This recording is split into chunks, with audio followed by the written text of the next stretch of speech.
నమస్తే, welcome to special focus. Tipu Sultan చరిత్ర అంతా కన్ఫ్యూజనే. కొంతమంది అతన్ని హీరో అంటారు, కొందరు చరిత్రకారులు మాత్రం టిప్పు హీరో కాదు విలన్ అంటూ ఎన్నో ఆధారాలు బయటపెట్టారు. అయితే ఈ ఆధారాలను ఏమాత్రం పట్టించుకోలేదు కర్ణాటక పాలకులు. ఇక 2015లో కాంగ్రెస్ ప్రభుత్వం ముస్లిం ఓట్ బ్యాంక్ మత్తులో ఏకంగా టిప్పు జయంతి ఉత్సవాలను నిర్వహించడం మొదలుపెట్టిందనే ఆరోపణలు ఉన్నాయి. అయితే ఇప్పుడు కర్ణాటకలో కొత్తగా బీజేపీ ప్రభుత్వం కొలువుదీరడంతో టిప్పు జయంతి వేడుకలను రద్దు చేసింది. ఇంతకీ టిప్పు సుల్తాన్ హీరోనా విలనా, ఏది నిజం ఏది అబద్ధం? టిప్పు నిప్పులు, ఇదే ఇవాల్టి స్పెషల్ ఫోకస్.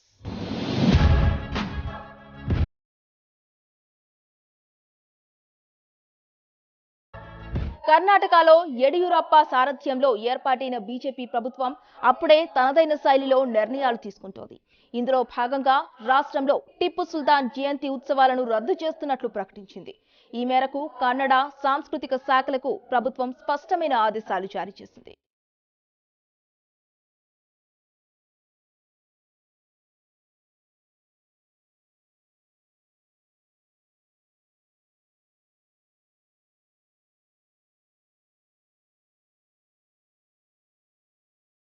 కర్ణాటకలో మళ్లీ టిప్పు నిప్పులు, జయంతి ఉత్సవాలను రద్దు చేసిన కొత్త ప్రభుత్వం.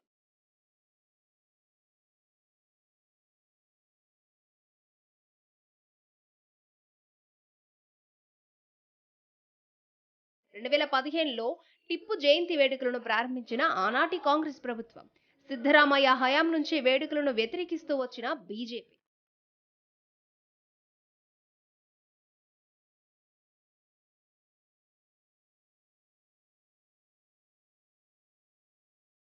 జయంతి వేడుకలను రద్దు చేస్తూ ఎడ్డీ సర్కార్ సంచలన నిర్ణయం. టిప్పు వివాదాస్పద రాజుగా పేర్కొంటున్న బీజేపీ నేతలు టిప్పు వేడుకల అంశం సున్నితమైనది, మత కల్లోలాలకు కారణమవుతున్న టిప్పు జయంతి వేడుకలు మరింత వివాదాస్పదం కాకూడదు అనే రద్దు చేశామంటున్న బీజేపీ ప్రభుత్వ నిర్ణయాన్ని స్వాగతిస్తున్న హిందూ సంఘాలు టిప్పు జయంతి వేడుకలను రద్దు చేయడంపై కాంగ్రెస్ ఆగ్రహం.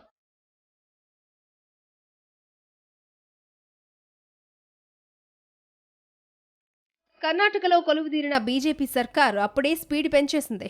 అసెంబ్లీ బల నిరూపణ జరిగిన మరుసటి రోజే బిఎస్ యడ్యూరప్ప ప్రభుత్వం సంచలన నిర్ణయం తీసుకుంది. మైసూరు పాలకుడు టిప్పు సుల్తాన్ జయంతి వేడుకల నిర్వహణను రద్దు చేసింది. 2015లో సిద్ధరామయ్య నేతృత్వంలోని ఆనాటి కాంగ్రెస్ ప్రభుత్వం ఏటా నవంబర్ 10వ తేదీన టిప్పు జయంతి ఉత్సవాలను ప్రారంభించింది. అయితే ఇదంతా కేవలం ముస్లిం ఓటు బ్యాంకు కోసమే కాంగ్రెస్ ప్రభుత్వం చేస్తోందని ఉత్సవాలు ప్రారంభించిన ఏడాది నుంచి బీజేపీ విమర్శిస్తూ వస్తోంది. అలాగే టిప్పు ఎన్నో హిందూ దేవాలయాలను కూల్చేశాడని, లక్షలాది మంది హిందువులను ముఖ్యంగా మేల్కొట్టే గ్రామంలోని బ్రాహ్మణులను బలవంతంగా మతం మార్చాడని, సౌత్ కర్ణాటకలో దండయాత్రల పేరుతో కేవలం హిందువుల రక్తం పారించాడని హిందూ సంఘాలు ఆరోపణలు గుప్పిస్తున్నాయి. ఏటా ఈ వేడుకల రోజున బీజేపీతో పాటు కర్ణాటకలోని హిందూ సంఘాలు అన్నీ కూడా నిరసనలు, ఆందోళనలు చేయడం పరిపాటిగా ఉంటూ వస్తోంది. ఆందోళనల కారణంగా గత ఏడాది కర్ణాటకలోని పలు ప్రాంతాల్లో ఉద్రిక్త పరిస్థితులు ఏర్పడ్డాయి. ఉత్సవాలను అడ్డుకుంటామని బీజేపీ నేతలు ప్రకటించడంతో 144 సెక్షన్ విధించాల్సి వచ్చింది. శాంతి భద్రతలకు విఘాతం కలగకుండా బెంగళూరు, మైసూరు, మదికేరి, కొడుగు, శివమొగ్గ, ధార్వాడ్, హుబ్లీ తదితర ప్రాంతాల్లో పోలీసులు భారీ భద్రతను ఏర్పాటు చేయాల్సి వచ్చింది. గత ఏడాది టిప్పు సుల్తాన్ జయంతి వేడుకలు నిర్వహించాలనేది తమ నిర్ణయం కాదని, గత ప్రభుత్వం విధానాన్ని తాము అమలు చేస్తున్నామని నాటి కుమారస్వామి ప్రభుత్వం పేర్కొంది. అయితే అధికారికంగా మాత్రం కుమారస్వామి పార్టీ మాత్రం ఆ కార్యక్రమాలకు దూరంగా ఉంది. తాజాగా ఇప్పుడు కర్ణాటకలో బీజేపీ ప్రభుత్వం అధికారంలోకి రావడంతో టిప్పు జయంతిని రద్దు చేయాలని కేబినెట్ కీలక నిర్ణయం తీసుకుంది. ఈ వేడుకల కారణంగా రాష్ట్రంలో మత ఘర్షణలు చెలరేగుతున్నాయని, ఇటువంటి సున్నితమైన అంశాలు మరింత వివాదాస్పదం కాకూడదు అనే ఉద్దేశంతోనే ఈ నిర్ణయం తీసుకున్నట్లు ప్రకటించింది. ఈ మేరకు వివాదాస్పద మత కల్లోలాలకు కారణమవుతున్న టిప్పు జయంతిని మా ప్రభుత్వం రద్దు చేసిందని కర్ణాటక బీజేపీ తన ట్విట్టర్ ఖాతాలో పేర్కొంది. అయితే తన ప్రభుత్వ హయాంలో ప్రారంభించిన టిప్పు జయంతి వేడుకలను ఎడ్డీ ప్రభుత్వం రద్దు చేయడంపై మాజీ ముఖ్యమంత్రి సిద్ధరామయ్య ఆగ్రహం వ్యక్తం చేశారు. దేశంలోని తొలి స్వతంత్ర సమరయోధుడు టిప్పు సుల్తానని, ఇది తన అభిప్రాయమని, అందుకే తమ ప్రభుత్వం ఆయన జయంతి వేడుకలను ప్రారంభించింది అన్నారు. ప్రస్తుతం ఎడ్డీ ప్రభుత్వం మైనారిటీలో ఉందని, ఆయనకు మైనారిటీలపై గౌరవం లేదు అన్నారు. కొత్త ప్రభుత్వం తీసుకున్న ఈ నిర్ణయాన్ని తాము పూర్తిగా వ్యతిరేకిస్తున్నామని సిద్ధరామయ్య చెప్పారు. According to me, is the first freedom fighter in this country. That is why, since he is an historical man and fought against the British people and is a freedom lover, that is why we have celebrated. Our government has taken a decision to celebrate his birth celebration. What do you make of the BJP now cancelling it, sir? Immediately, even the See, cabinet that- has not come by, and now you see a decision like this. That means to say, BJP people, they are, he is a minority man. Tipu is a minority man. They are against minorities in this country. BJP people are not secular. They are not secular. See, with this, their ideology is also not. They are not at all secular. So this shows that they are not secular. Will you oppose it, sir?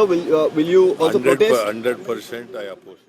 చరిత్రలో ఔరంగజేబుకు ఏ స్థానం ఉందో టిప్పు సుల్తాన్కు సైతం అదే స్థానం ఉందని BJP నేత కేంద్ర మంత్రి గిరిరాజ్ సింగ్ అన్నారు. దురాక్రమణదారుల జయంతి వేడుకలను నిర్వహించడం ఎంతవరకు సబబని ఆయన ప్రశ్నించారు. కర్ణాటక బీజేపీ ప్రభుత్వం తీసుకున్న తాజా నిర్ణయాన్ని ఆయన స్వాగతించారు. అయితే కర్ణాటకలో బీజేపీ ప్రభుత్వం కొలువుదీరిన 3 రోజుల్లోని టిప్పు జయంతి వేడుకలను రద్దు చేస్తూ నిర్ణయం తీసుకోవడాన్ని తాము ముందే ఊహించామని ఆ రాష్ట్రానికి చెందిన రాజకీయ విశ్లేషకులు చెబుతున్నారు. పూర్తి స్థాయి కేబినెట్ ఏర్పాటు తర్వాత కర్ణాటకలో గో సంరక్షణ, గోవధ నిర్మూలన కోసం మరింత కఠిన చట్టం తీసుకొచ్చే అవకాశం ఉందని కొంతమంది విశ్లేషకులు అంటున్నారు. మొత్తంగా తాజాగా ఎడ్డీ ప్రభుత్వం కుదిపిన ఈ తేనె తుట్టెతో కర్ణాటకలోనే కాదు దేశవ్యాప్తంగా కూడా టిప్పు విలనా హీరోనా అనే చర్చ మరోసారి మొదలైంది. నయవంచన, కుట్రలు, కుతంత్రాలు, ఇది టిప్పు సుల్తాన్ తండ్రి హైదర్ అలీ చరిత్ర.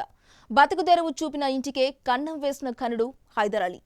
హిందూ రాజుల వద్ద సైన్యాధికారిగా ఉంటూనే కుట్రలతో మొత్తం మైసూర్ రాజ్యాన్నే తన హస్తగతం చేసుకున్నాడు.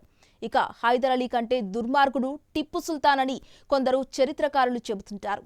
భారతదేశ చరిత్రలో ఔరంగజేబు తర్వాత హిందువులను అనేక అత్యాచారాలకు గురి చేసిన వాడిగా టిప్పు పేరు పొందాడు. అయితే తన చివరి దశలో మాత్రం హిందువులతో సఖ్యతగా ఉంటేనే తన రాజ్య మనుగడ సాధ్యమని గుర్తించాడని కొంతమంది చరిత్రకారులు చెబుతారు. అందుకే శృంగేరి శంకర పీఠానికి కానుకలు పంపించాడని అంటారు. ఈ కానుకలు ఇచ్చినంత మాత్రాన టిప్పు సెక్యులర్ రాజు అయిపోతాడా? అంతకుముందు హిందువులపైన ఆయన చేసిన దారుణ మారుణకాండ, అత్యాచారాలు, మత మార్పిడిలు అన్నీ మాఫీ అయిపోతాయా అంటూ సంస్థలు ప్రశ్నిస్తున్నాయి.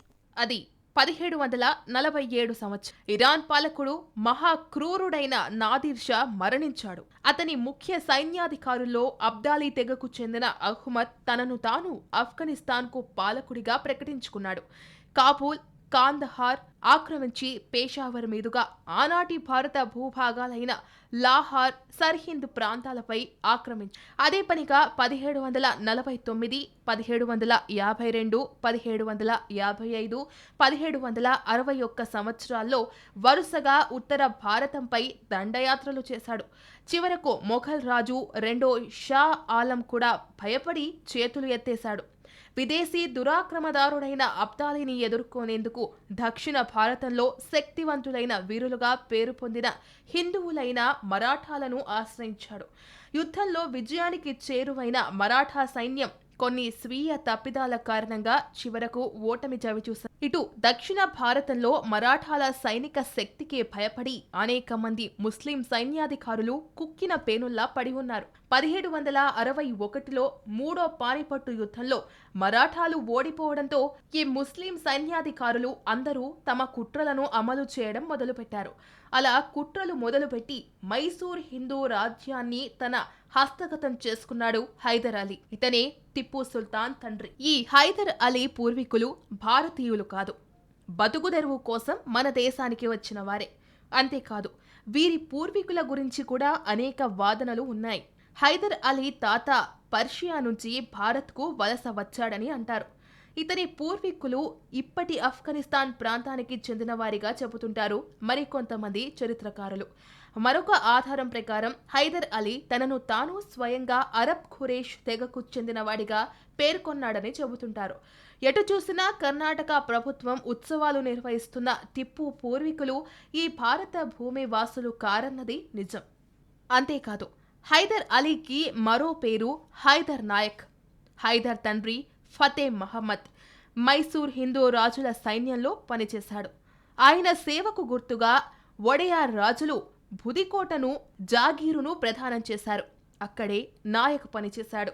హైదర్ అలీ ఈ కోటలోనే జన్మించాడు. సోదరుడు షాబాజ్ తో కలిసి హైదర్ మైసూర్ సైన్యంలో పనిచేశాడు. ఆ తర్వాత కుట్రలు పన్ని వడయారు రాజులను మోసం చేసి వారి రాజ్యాన్ని ఆక్రమించుకొని తనకు తాను మైసూర్ సుల్తాన్ గా ప్రకటించుకున్నాడు. 1750 నవంబర్లో హైదర్ అలీ రెండో భార్య ఫక్రున్నీసా బేగంకు టిప్పు జన్మించాడు.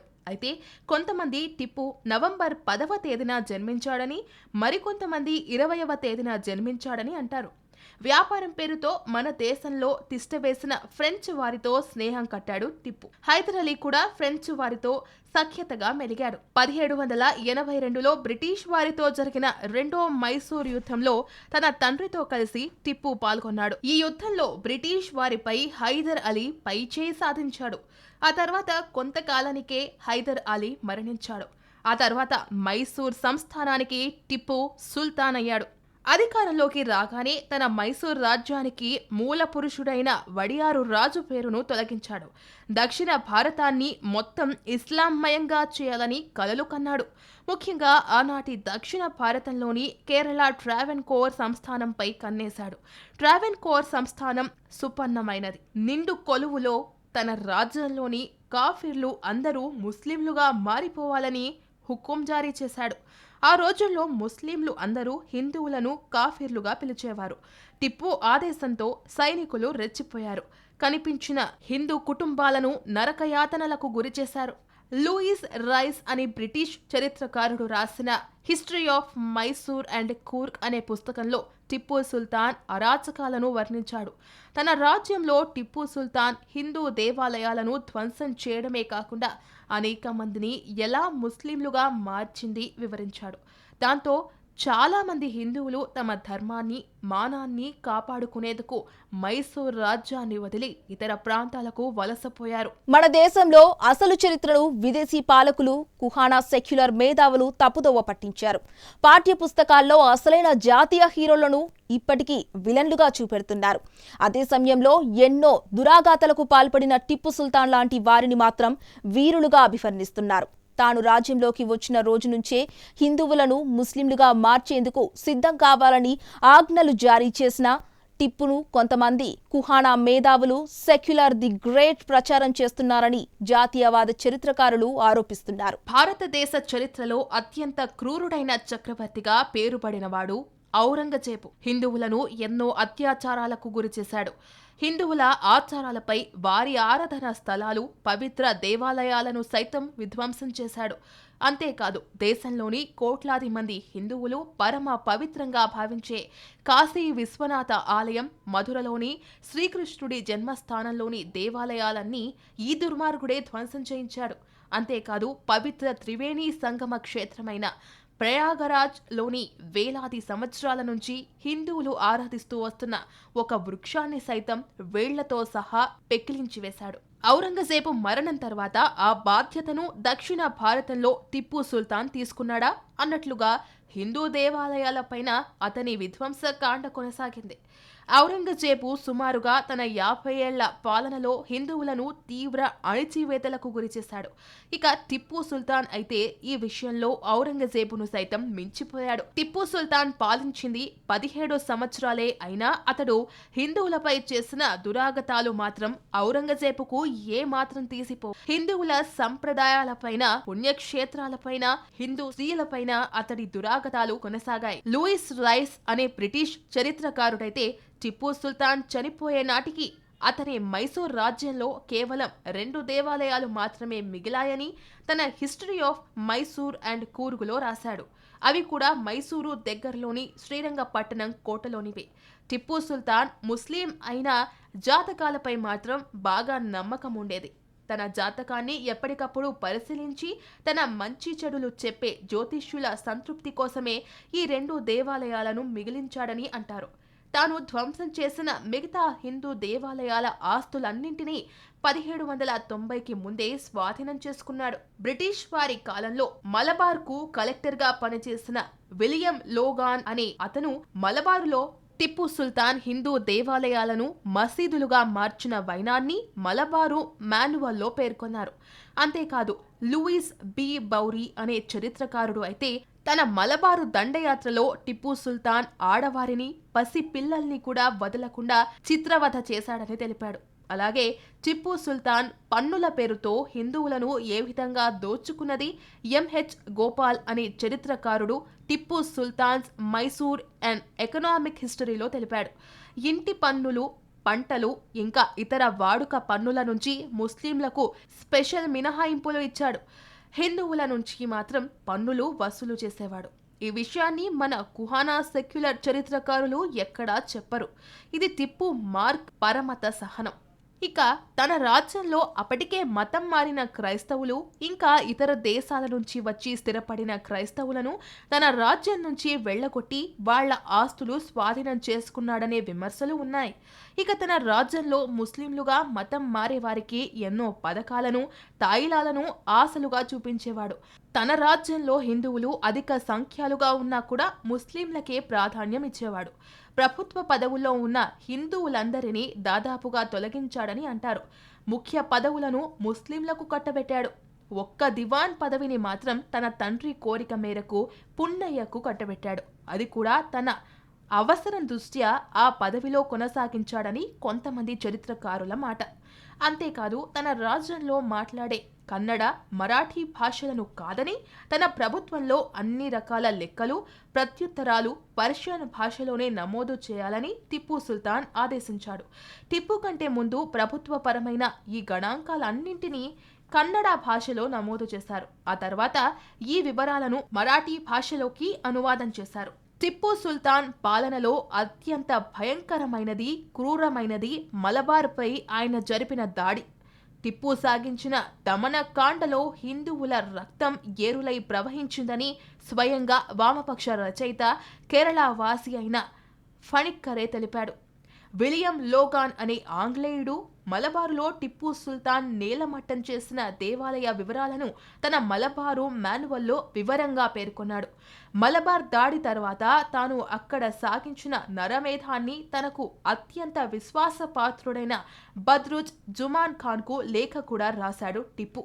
తను ఈ లేఖలో మలబారుపై జరిపిన దాడిలో తాను గొప్ప విజయం సాధించానని, ఏకంగా 4 లక్షల మంది హిందువులను ముస్లింలుగా మతం మార్చేశానని, ఇప్పుడు ట్రావెన్కోర్ సంస్థానాధీశులపై దండయాత్రకు వెళ్లాలంటూ ఆ లేఖలో పేర్కొన్నాడు టిప్పు. ట్రావెన్కోర్ ప్రాంతంపై దండయాత్ర తర్వాతే టిప్పు పతనం ప్రారంభమైందని అంటారు.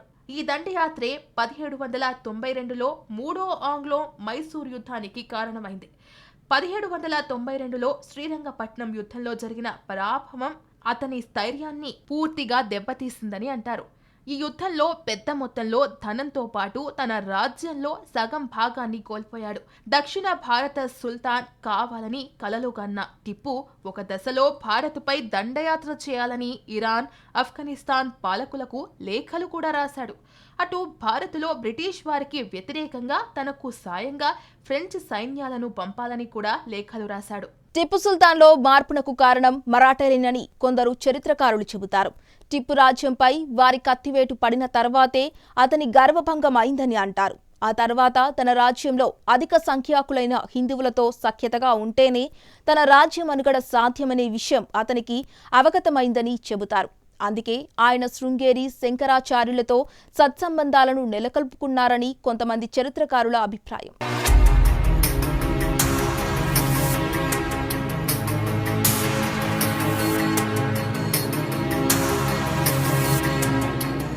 క్రీస్తు శకం 1782 నుంచి 92 వరకు తన 10 ఏళ్ల కాలంలో విపరీతమైన ఇస్లాం మతోన్మాదంతో రెచ్చిపోయాడు టిప్పు సుల్తాన్.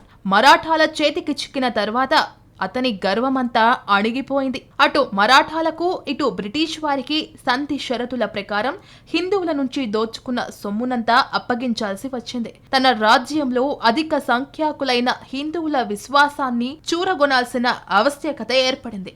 హిందువుల ఆగ్రహానికి గురైతే అటు మరాఠాల నుంచి తన ఉనికికే ప్రమాదం ఏర్పడుతుందని తొలిసారిగా గ్రహించాడు. ఇక ఆనాటి నుంచి హిందువులను మచ్చిక చేసుకునేందుకు అనేక ప్రయత్నాలు చేశారని కొంతమంది జాతీయవాద చరిత్రకారుల మాట. దక్షిణ భారతంలో ముఖ్యంగా కర్ణాటకలో హిందువుల ప్రముఖ శ్రద్ధా కేంద్రమైన శృంగేరి మఠానికి ఎన్నో కానుకలను టిప్పు సుల్తాన్ సమర్పించాడు. శృంగేరి మఠానికి టిప్పు కానుకలు ఇవ్వడం వెనుక పరమత సహనం, హిందూ మతం పట్ల అభిమానం కాదని, ఇదంతా రాజకీయ కోణంలో ఒక భాగమని హిందుత్వలతో పాటు కొంతమంది జాతీయవాద మేధావుల వాదన. పరమత సహనం ఉన్న పాలకుడు అయితే తన రాజ్యంలోని లెక్కలేనన్ని హిందూ దేవాలయాలను ఎందుకు విధ్వంసం చేయించాడని ప్రశ్నిస్తున్నారు.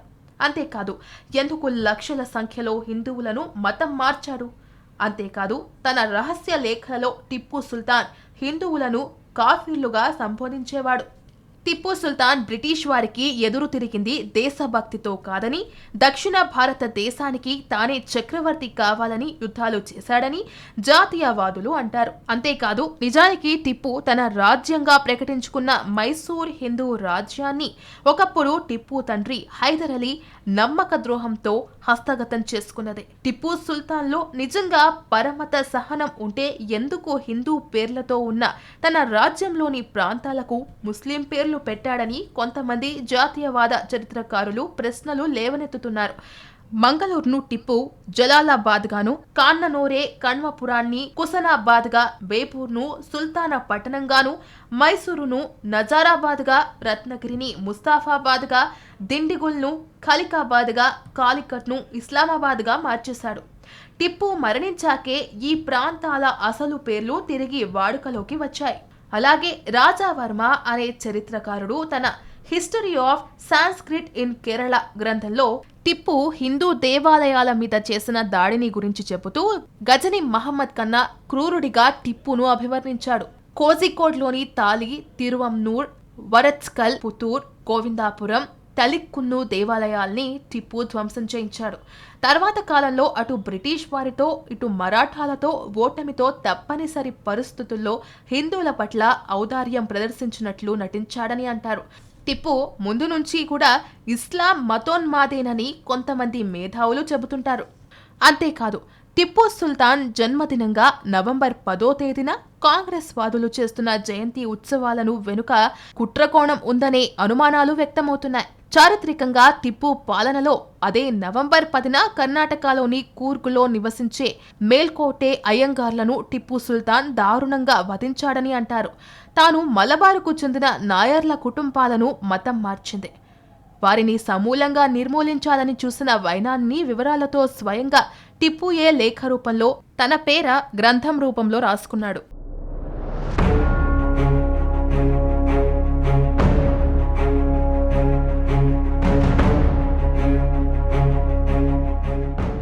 ఇది వాళ్ళ స్పెషల్ ఫోకస్. మరో అంశంతో మళ్ళీ కలుద్దాం. చూస్తూనే ఉండండి భారత్ టుడే. దేశం కోసం, ధర్మం కోసం.